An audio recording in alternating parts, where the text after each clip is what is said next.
नमस्कार दोस्तों, मैं सरोज सांगवान आपका स्वागत करती हूँ। दोस्तों, आज आप एक ज़बरदस्त प्रेरणादायक कहानी सुनेंगे जो कि आज के समय की कहानी है। काफ़ी समय से दादी की तबीयत खराब थी। घर पर ही 2 नर्स उनकी देखभाल करती थी। डॉक्टरों ने भी अपने हाथ उठा दिए थे और कहा था कि जो भी सेवा करनी है कर लीजिए। दवाइयाँ अब अपना काम नहीं कर रही हैं। उसने बच्चों को हॉस्टल से घर बुला लिया था। काम के कारण दोनों मियाँ बीवी काम पे चले जाते थे। दोनों बच्चे बार बार अपनी दादी को देखने जाते। दादी ने आंखें खोली तो बच्चे दादी से लिपट गए। दादी, पापा कहते हैं कि आप बहुत अच्छा खाना बनाती हैं। हमें हॉस्टल का खाना अच्छा नहीं लगता। क्या आप हमारे लिए खाना बनाओगे? नर्स ने बच्चों को डांटा और बाहर जाने को कहा। अचानक से दादी उठी और नर्स पर बरस पड़ी। आप जाओ यहाँ से। मेरे बच्चों को डांटने का हक किसने दिया? खबरदार अगर बच्चों को डांटने की कोशिश की। कमाल करते हैं आप। आपके लिए ही तो हमने बच्चों को मना किया। बार बार आते हैं आपको देखने और डिस्टर्ब करते हैं। आपका आराम नहीं करने देते। अरे, इनको देखकर मेरी आंखों को और दिल को कितना आराम मिलता है तू क्या जाने।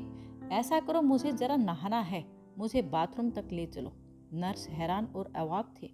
कल तक तो दवाई काम नहीं कर रही थी और आज ये इतना चेंज। सब समझ के बाहर था जैसे। नहाने के बाद दादी ने नर्स को खाना बनाने में मदद को कहा।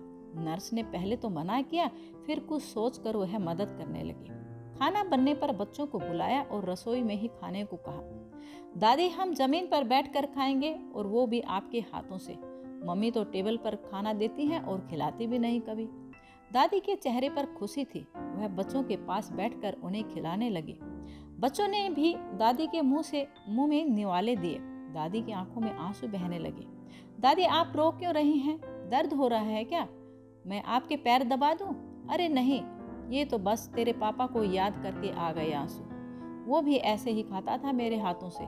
पर अब कामयाबी का ऐसा भूत चढ़ा है कि खाना खाने का भी वक्त नहीं है उसके पास और ना ही माँ से मिलने का समय। दादी, आप ठीक हो जाओ। हम दोनों आपके ही हाथों से खाना खाएंगे। और पढ़ने कौन जाएगा? तेरी माँ रहने देगी क्या तुमको? दादी, अब हम नहीं जाएंगे, यहीं रहकर पढ़ेंगे।